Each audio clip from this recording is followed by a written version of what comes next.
delighted to welcome Vanessa and Oliver from Campuslife, who will be presenting to everybody today on what do sixth formers students really think about your accommodation. So without further ado, I will hand over to Oliver and Vanessa. And if just to confirm, if everybody can just mute their microphones during the session, that would be great. And look forward to hearing from you. Thanks, Sarah, and thank you everyone for joining us today. We really appreciate the time that you take out of your days to watch this, and I'm sure you're going to go away with lots of learning and lots of value from this presentation. Well, fingers crossed, that's the plan anyway. So, first of all, eagle-eyed among you might notice something a little bit different about how Campuslife looks. Absolutely, yeah, we've done a rebrand. So we're still the same team, but we've got a new look and feel, and we've also got some very exciting new services which we're going to be unveiling as we go through 2023. If you don't know Campuslife, you don't know who we are, we're your student communication and engagement experts. We actually specialise in the accommodation part of that university journey, and we essentially help messages out to students in a way that they're going to listen and act upon. Our vision is for all students to have the best experience wherever they live and learn. And as part of that vision, we wanted to actually take a step back in the student journey and help sixth forms with their student communication and engagement. We've been doing this since 2020, since the start of the pandemic, actually. And since then, we've worked with a number of sixth forms and schools across the UK. So we're getting very familiar with sixth form life, understanding their expectations from the world of university, and generally their thoughts and feelings towards the next step in their academic journey. So today we're going to cover a number of points. We're going to look at what prospective students know about university accommodation. And when I say university accommodation, by the way, I mean accommodation at university. So although the examples we'll be talking about today are mainly university accommodation, we're actually covering some parts of PBSA as well. Alongside what they know about university, we're going to look at what do sixth formers want from their accommodation, how they're looking for their university accommodation, and most importantly, what you need to do to improve your communication to these sixth formers, to your prospective students or prospective residents. So we're going to kick straight off with what sixth form students already know about your accommodation with a short video that we did with two sixth forms that we work with. One is in Leeds and the other one is in Chichester. And we asked if they knew of any of these major PBSA operators. I haven't heard of that, no. I haven't, no. No, I haven't heard of either or any of those three. I actually couldn't tell you. Probably something to do with UCAS, I assume. I have not heard of those, but I'm sure I can go and check them out. No. So as you can see, they don't actually know much. Unfortunately, this isn't going to be a really short presentation and we kind of stop things there. We're actually going to go through a bit more insight on this.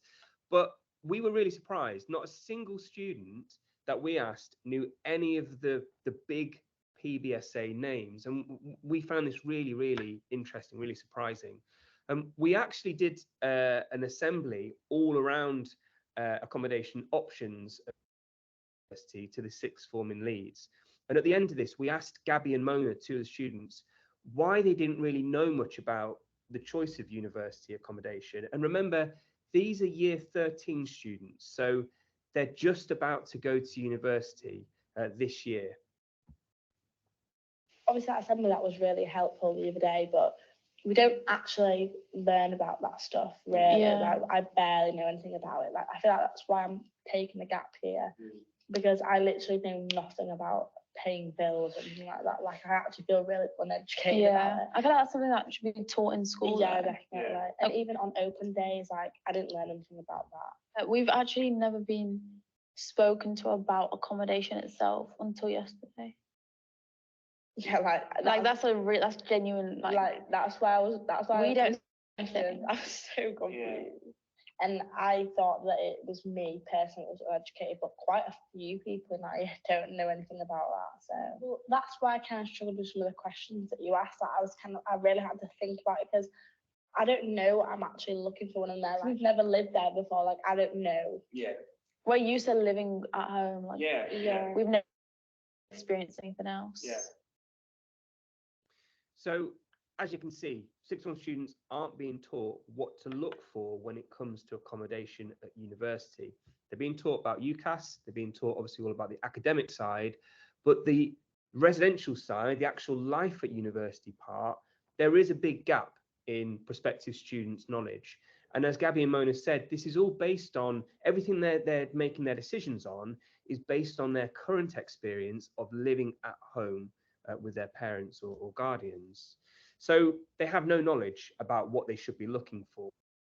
There's no knowledge around the difference in accommodation options. They don't know the difference between PBSA, university accommodation, or even HMO. They don't even know that was an option. Most of them didn't even know they could choose to go in PBSA. There's no awareness of the big names of those. And as such, because they're focusing on their current experience of their current life at home, they're then choosing or focusing on specifics that really aren't important in their overall student experience when they're choosing accommodation. So actually this, although it seems like a bit of a problem here, it does provide you with a great opportunity to really help become a trusted advisor to these students and really help them with their decision-making process.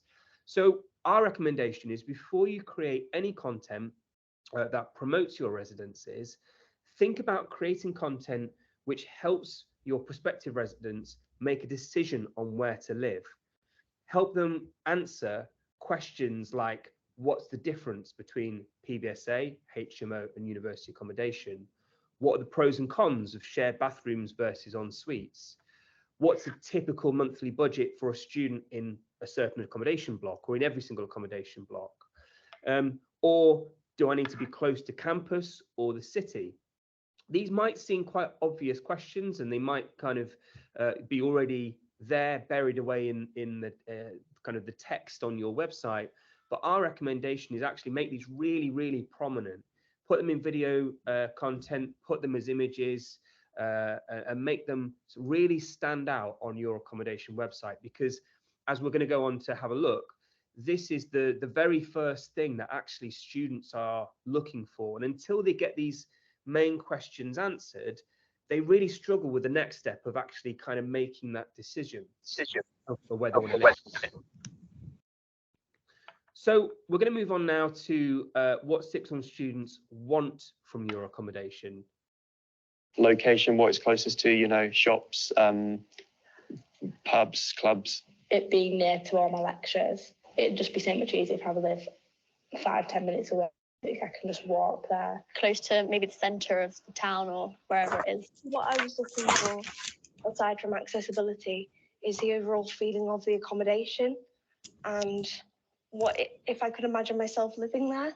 I'm not particularly fussed about it being state of the art or having like a massive double bed. I understand that we're all students and they're trying to get us all in. Definitely a double bed. Definitely big windows. And yeah, a bathroom. And no mold.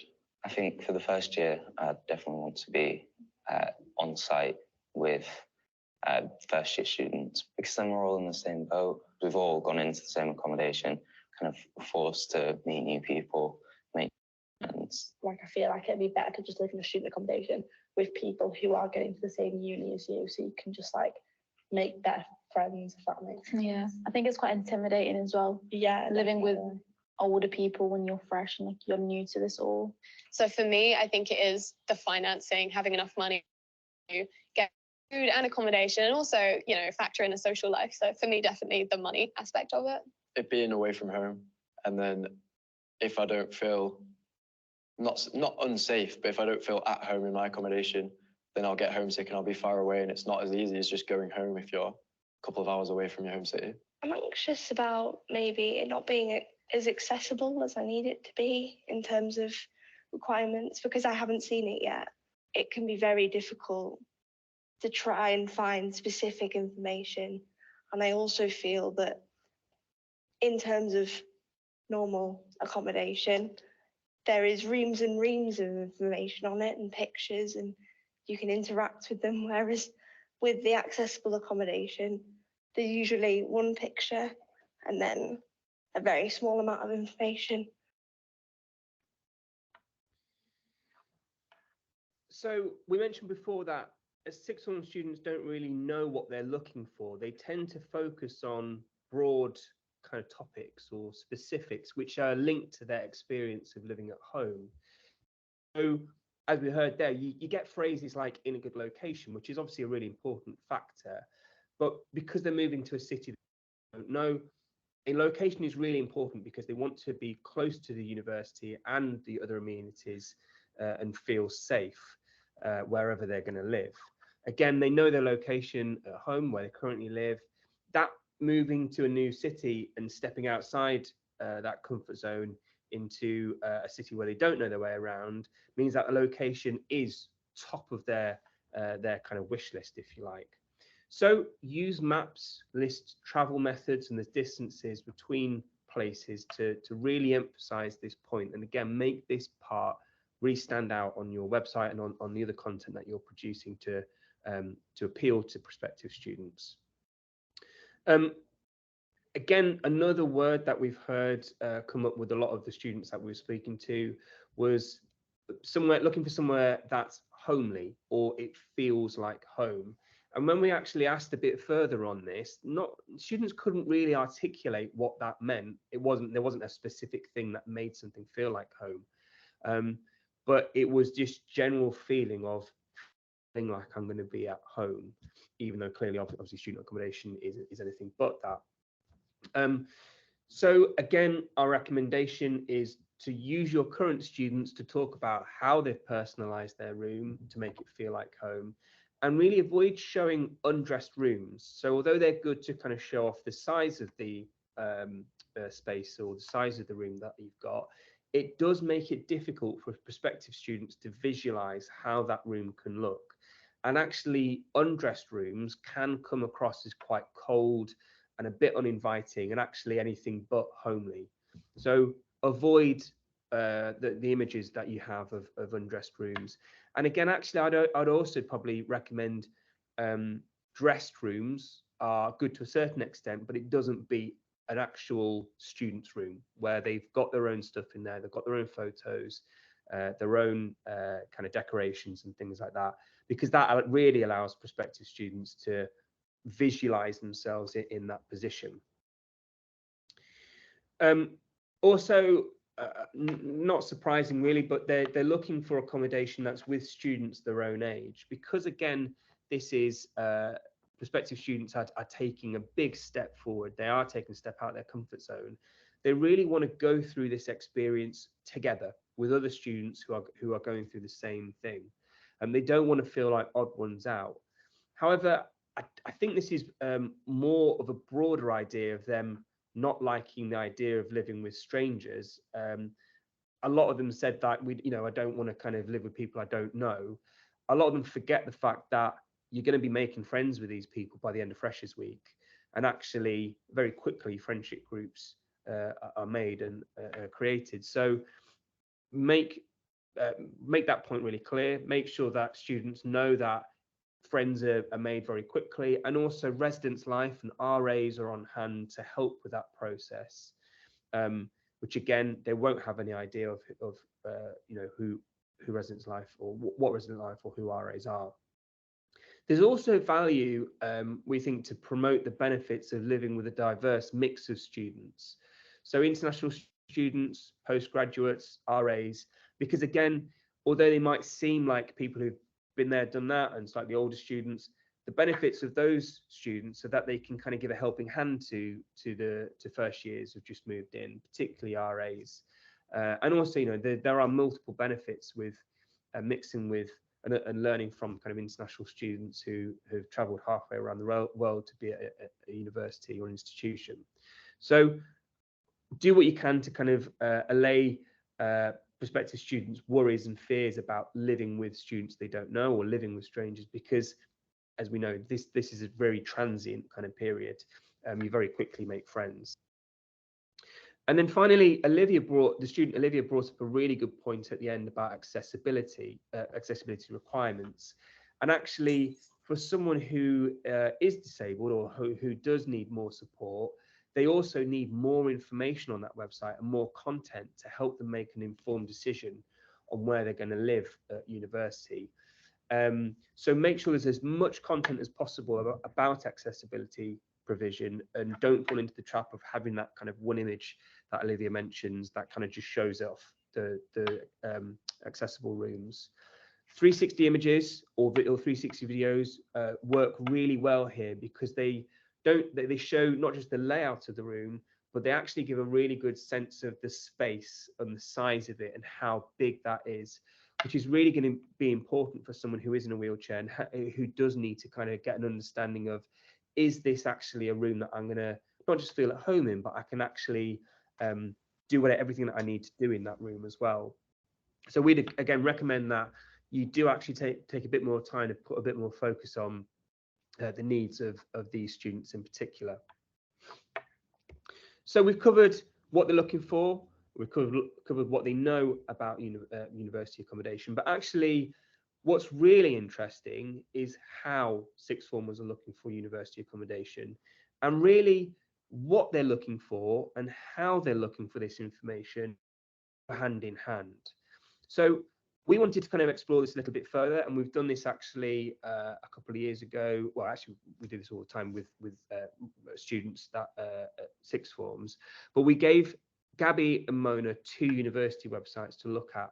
One was the University of Leicester, and one was the University of Birmingham. We chose these because we knew that they hadn't looked at these accommodations on open days or on the websites before, so they were looking at these from fresh. They hadn't explored these at all. We gave them each a budget, and we recorded basically them using the website and getting them to talk about their experience of using it and what they're kind of feeling and what they're looking at and so on. So we'll go through this and kind of look at kind of their journey. I'd prefer more pictures. This section is, I think, very good. Just straight to the point, tells you like the most important things that you need to know. I feel like maybe a map with my accommodation and what's close to it would have been good. I do like the idea of it. It is very easy. Like I'm seeing most of it, but then at the same time, it's like this might be so different to what it's actually like in person. I feel like on a website, they usually tend to show it in the best way that they can. Like they're trying to get more people to live in their accommodation. So why would they portray it in a bad way? Where could you look to double check that? I don't know if they do it, maybe YouTube. Like this one. Guys, welcome back to our YouTube channel. It's Jessie and it's Jessica. So for today's video, we are doing a highly requested video where we're going to be talking about a few accommodations that you can live at as an undergraduate first year at the University of Birmingham. When you go on the university website, you can also use filters, so you can cater it to what you're interested in. Oh, the website also allows you to do 360 tours, so you can actually see the rooms and walk around and see what it looks like. So what do you think of this video? I mean, it's telling more. As in, like, I didn't know that I could filter it out on the website. So we're just going to be telling you. Like they mentioned the 360 tours, I knew about the whole filter thing. I wouldn't have guessed at all. I didn't even see it on the website. Oh, I like this. I like how they've put like actual stuff that you could put in your room. I feel like it gives it better representation, whereas the other ones didn't. What are you looking for at this point? Like, what's important for you for a room? I just want the room, and this is really generic, but I want it to like feel like home. So I just want there to be like a bed. I'm not bothered about having a double bed, like a single bed's fine. It says that you share a kitchen with your neighbours, which for me is a good thing because I can't cook. So at least then I'd have someone to cook my food for me. What do you think to these categories down at the bottom? What are they? I'm really confused. Like what you have to tell me that. This one seems good because it says that the village is right on your doorstep, so I'm guessing it's close to where I'll be studying. Only a 30-minute bus journey to the centre, which is convenient if I want to go shopping, which I probably will. I like the kitchen. The kitchen looks really nice, and I I really like how it's a shared kitchen. It's quite spacious and big. Tell me about how easy or how difficult you're finding this process to look for rooms. I feel like because I don't know what I'm looking for in particular, it's really hard to choose. I just don't know what I'd be looking for because I've only ever lived at home. So If you wanted to go on another website to answer that question, where would you go? Where would you look for to get advice about what you're looking for? probably YouTube. Like,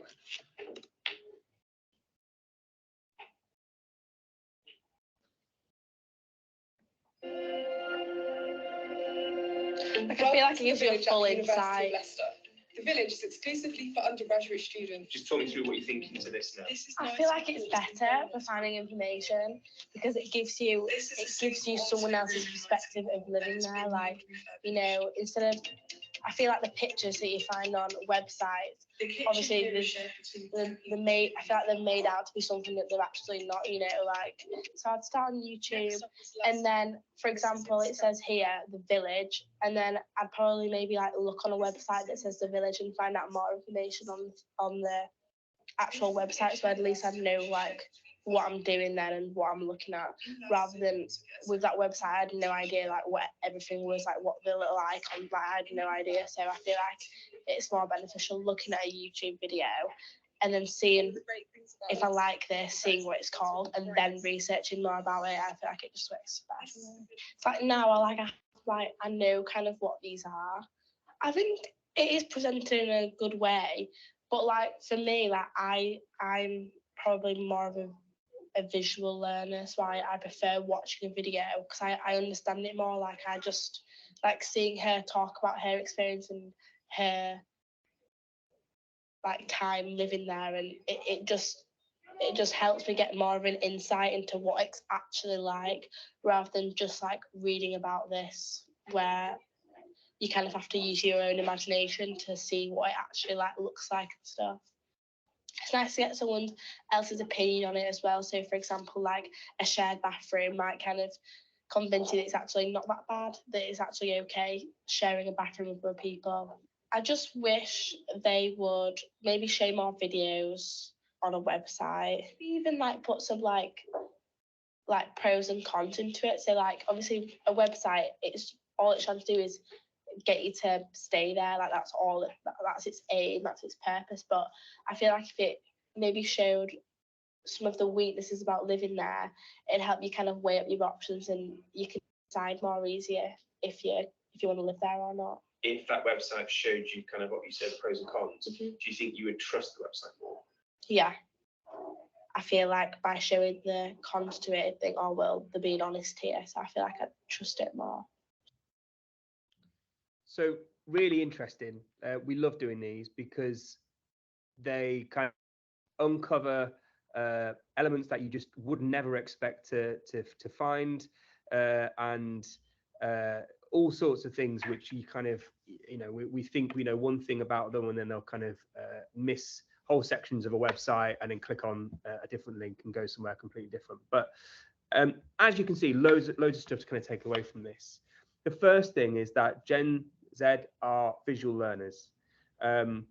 It's no surprise really that the way that they brought up on kind of social media and social media's preference and kind of push for that image and video content has flowed through into kind of how Gen Z intake information. So as Gabby said, a lot of them are visual learners, and they kind of prefer to go for video first, image quite closely second, and then their least preferred way of getting information is text. Now, that's not to say there's no need for text, or you obviously you should get away with text completely, but you've just got to think of the ranking that they prefer that information to be in. So prioritize video and image content over those solid blocks of text, because as you saw on the screen capture, they just kind of whiz through them. And as we see, they kind of like skim through content in general before honing in on something that really stands out. So even on the YouTube listings, when we saw Gabby going through that, she didn't just click on the very first result. She kind of looked through several of them and then went back to one which kind of really caught her eye. So it's the same with any kind of content. There's a general skim past everything and then hone something that they think is going to give them the most information in the most efficient space. So use videos and images because they turn scrolls into clicks. They're the kind of elements that are going to get Gen Z looking at the content that you're creating and getting that information in a way that they want to engage with. So use videos and images. The next thing to kind of look at is you saw that both with Gabby and Mona, and actually with the students that the other sixth form that we talked to, they tend to check socials first. So before they'll even start on the university website, they will go on their social accounts. So they'll look on YouTube to find information about the accommodation and then go on the university website with that background knowledge to make a decision.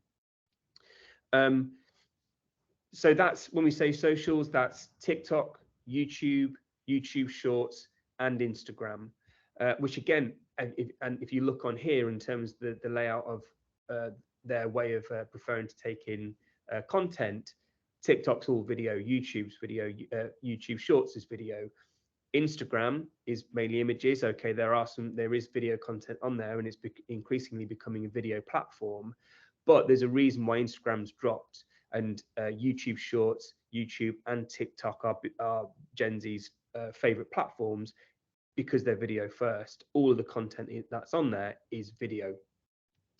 So put as much effort into the content on your TikTok, on your YouTube, and your Instagram accounts as you put into the main university website, because they're going to be going to those accounts and making a decision before they go on the university website.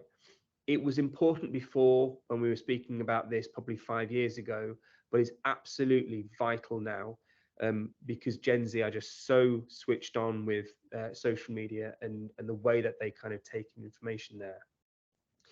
Also, Instagram, just so you guys know, did a recent update to the platform, which allows you to put a lead generation form into the account. So you can gather leads, or you can gather basically phone numbers, email addresses, and names of people who are interested in your accommodation within Instagram. So it actually acts as quite a good lead generation tool that you can then put into your own CMS. So check socials first and really focus on that social media presence. One thing that really stood out from both, again, Gabby and Mona's kind of video is how skeptical they were of official information and the university websites. They knew that the university website was there to sell rooms. So all the images on there were going to show things in the best light, which is, again, why they went on social, to get this balanced, impartial view from current and past students. So Gen Z tend to qualify any official information they get with those platforms to make sure that they're getting the most rounded decision possible.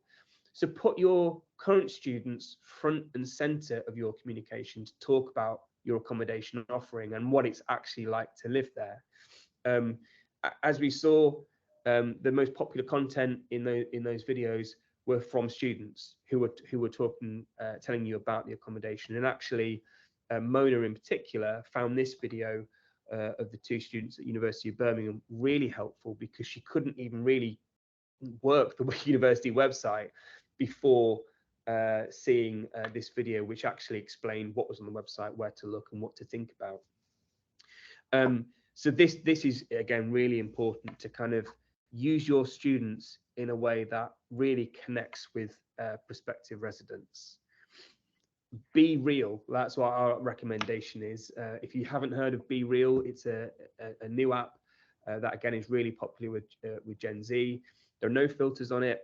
There's very little text, and it's all about capturing the moment. It's all about real life. And that again ties into this element of talking about the good and the bad.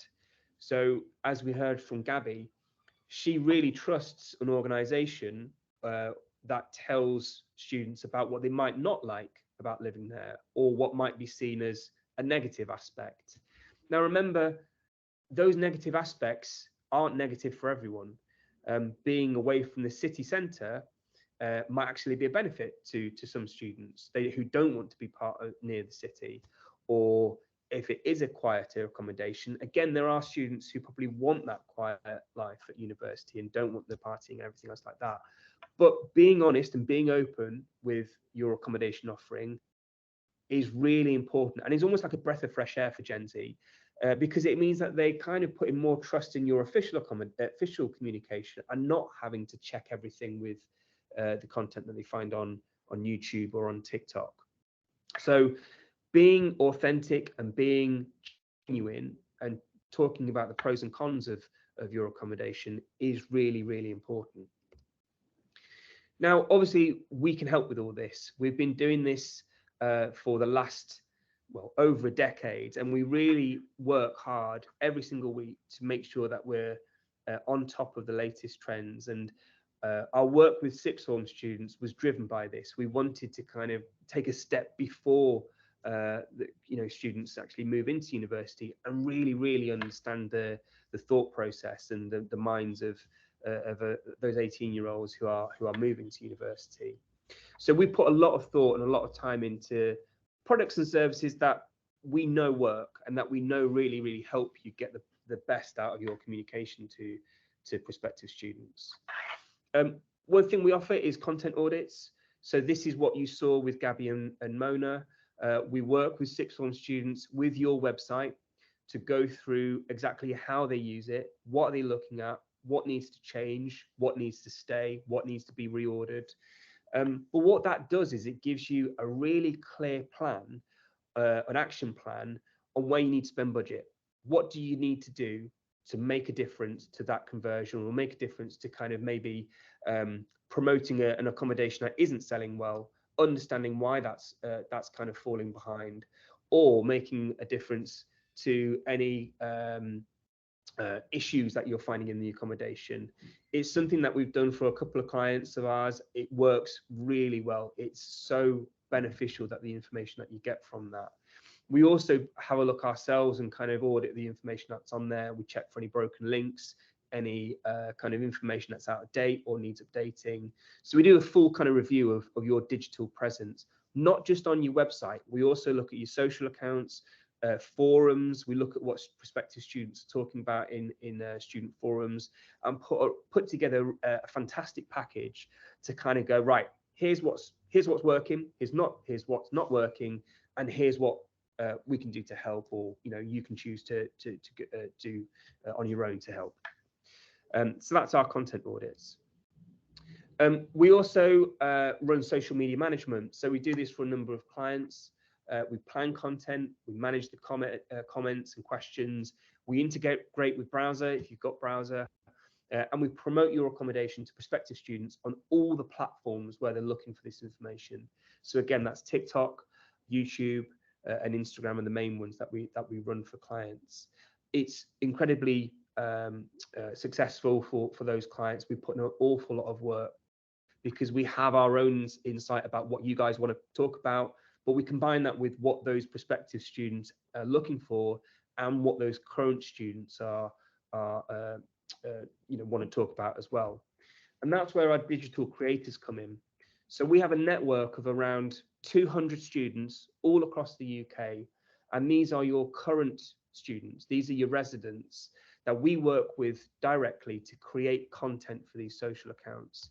What it means is that you get a steady stream of authentic content that your prospective residents are looking for, to put on your social accounts, to put on browser, to put on TikTok and Instagram and everything else, because the platforms are like fires, if you like. You need to kind of be constantly feeding them content and constantly updating them, which is difficult if you don't have that resource in house, or you're struggling to kind of get content that's really authentic.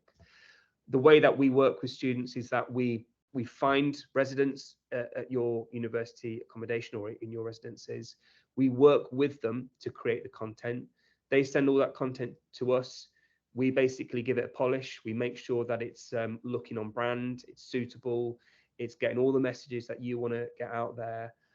We edit it down, and then we put it out to a predetermined content plan that we've signed off with you. So you know exactly what's going to be going out on your social accounts, you know exactly what you're going to be talking about and promoting, and where what that information needs to convert to. So as I said, there's a number of kind of clients that we do this with. It's a really popular service that we're offering, and it's really just taking our student engagement that we've done for the last decade to the next level. So we're really proud of that one. But of course, we really love just talking to you guys and kind of understanding you on a kind of individual level and looking at where we can help. So hopefully that helps. I finished 20 minutes ahead of schedule, so you can do your emails, you can get an early lunch, which I'm sure many people will be thankful for. But yeah, that's our insight into sixth form and kind of what you need to do to communicate with that audience. Just picking up on the chat there, Oliver, there's a question there from Richard Bradford. It says, have you got any data on how important accommodation offer is to a young person picking your university as one to study at, i.e. is accommodation ever a key driver over a course? So generally speaking, no, it's not a key driver over a course, but that's mainly because the role of accommodation at university for a sixth former is so down on the bottom of their priority list that they don't really even consider the importance of it. It's almost like an afterthought. And something that we're really keen to push moving forwards is actually being able to educate sixth form students on the importance of accommodation at university, helping them understand everything that's out there. So all the offers, options that they've got to choose from, but also how important it is to make the right decision of where you're going to live, because it really, as we all know, it is a huge part of that overall university experience. And getting it right is amazing, but getting it wrong really does, mess up that university experience. So we're kind of putting our heads together to work out a way of really helping these sixth form students better understand the choices that they have. That's great. Thanks for that, Oliver. Has anybody else got sort of any questions that they would like to ask Oliver or Vanessa? A fantastic presentation. I'll just very quickly say, if anyone does have any questions, they want to email us directly. Vanessa's vanessa@campuslife.co.uk, or there's hello@campuslife.co.uk. So there's multiple ways to get in touch with us. But yeah, more than happy to pick anything up after this, if that helps.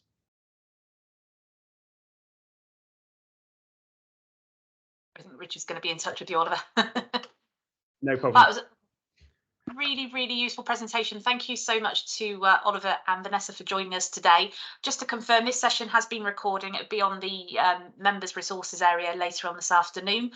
Should anybody want to go back and revisit the session that we've just had. But thank you so much to both of you for today. It's really interesting and really helpful to our members to help get an understanding of what those 18-year-olds are thinking.